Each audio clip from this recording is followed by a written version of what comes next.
welcome back to the channel. So in this video we'll see what is front end and what is back end. So whatever you see on the screen is front end, and whatever happens after you click any action is the back end. So let me go through one example. So in this case I am opening a web application.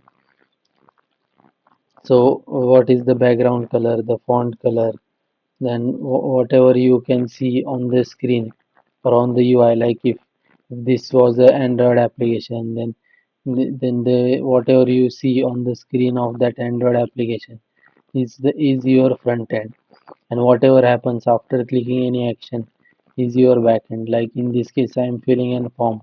So after filling this form, it will go to the server. So that is called as backend. So that is handled by the backend. This form is handled by the backend. So that is called as backend. So in front end, there are like mainly three languages that you need to learn: HTML, CSS, and JavaScript. These three languages you have to know if you means want to become a front end developer.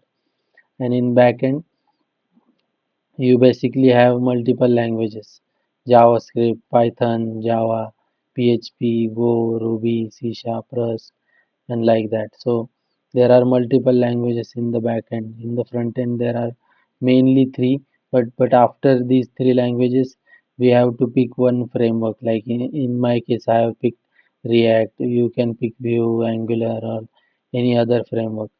So that is front end. So in front end, basically there are these of the things comes in the front end, and these are the things that comes in the back end. So yeah, thanks for watching and see you in the next one.